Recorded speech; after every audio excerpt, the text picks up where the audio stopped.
السلام علیکم ورحمۃ اللہ وبرکاتہ۔ الحمد للہ رب العالمین، والصلاة والسلام على سید الانبیاء والمرسلین نبینا محمد وعلى آلہ وصحبہ اجمعین، اما بعد۔ یقول اللہ سبحانہ وتعالی فی القرآن المجید: وَإِذَا قِيلَ لَهُمُ اتَّبِعُوا مَا أَنزَلَ اللَّهُ قَالُوا بَلْ نَتَّبِعُ مَا وَجَدْنَا عَلَيْهِ آبَاءَنَا أَوْ لَوْ كَانَ الشَّيْطَانُ يَدْعُوهُمْ إِلَى عَذَابِ السَّعِيرِ۔ محترم و معزز حاضرین، ما قبل دروس میں عقیدے کے حوالے سے کچھ بنیادی باتیں ذکر کی گئی تھی، جس کے اندر خصوصی طور پر دین اسلام کا مذاق اڑانا یہ کتنا بڑا سنگین جرم ہے، یہ انسان کے دین کو کیسے کھا جاتا ہے، برباد کر دیتا ہے، اس کی طرف اشارہ کیا گیا تھا۔ اس کے ساتھ ساتھ اس بات کی طرف بھی توجہ دلائی گئی تھی کہ دین کا مذاق اڑانا یہ اصل میں کچھ اسباب کی بنیاد پر ہوتا ہے، کچھ ریزنز ہوتے ہیں جس کی بنیاد پر انسان دین کا مذاق اڑاتا ہے۔ تو ما قبل درس میں داخلی اسباب کا ذکر کیا گیا۔ انشاءاللہ تعالی آج کے درس میں خارجی اسباب اور مذاق کی وہ شکلیں، وہ صورتیں جو ما قبل امتوں نے انبیاء اور اللہ اس کے رسول کے ساتھ کی، انشاءاللہ تعالی اس کا ذکر کیا جائے گا۔ سب سے بنیادی بات ہے، جو خارجی اسباب جو باہر کے ہوتے ہیں، انسان کے دل کا اس سے تعلق نہیں رہتا ہے، جس کی بنیاد پر انسان شریعت کا مذاق اڑاتا ہے، وہ ما قبل امتوں کی اندھی تقلید کرنا ہے۔ ما قبل امتیں، اور جب بھی مسلمانوں کے نزدیک ما قبل امتیں کہیں جاتی ہیں تو دو امتیں خصوصی طور پر مراد ہوتی ہیں، ایک یہود اور نصارہ اور دوسرا فارس اور روم، کیونکہ یہی وہ تھے جو نبی کریم صلی اللہ علیہ وسلم کے زمانے میں آپ سے پہلے ہوا کرتے تھے۔ اگر آپ دیکھیں کہ حضرت نوح سے لے کر حضرت عیسیٰ علیہ الصلوۃ والسلام کا زمانہ، یہ پورا کا پورا زمانہ اندھی تقلید کے اندر گزرا ہے۔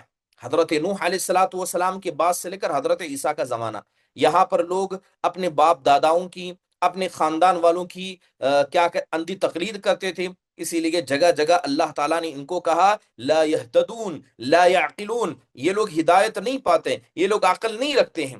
جیسے ابھی میں نے ایک آیت کریمہ آپ کے سامنے پڑھ کر سنائی، اللہ نے اس میں کہا وَإِذَا قِيلَ لَهُمُ اتَّبِعُوا مَا أَنزَلَ اللَّهُ، کہ جب ان سے کہا جاتا ہے کہ جو اللہ نے اتارا اس کی اتباع کرو، قالوا، تو کہتے ہیں بل نتبع ما الفینا علیہ آباءنا، کہتے ہیں ہم تو اس کی اتباع اور اقتداء کریں گے جس پر ہمارے باپ دادا رہا کرتے تھے۔ اللہ نے کہا اولو کان آباؤہم لا يعقلون شیئا ولا يهتدون، اگرچہ ان کے باپ دادا نہ عقل رکھتے تھے نہ وہ ہدایت پر تھے، کیا تب بھی یہ ان کی اتباع کرتے رہیں گے؟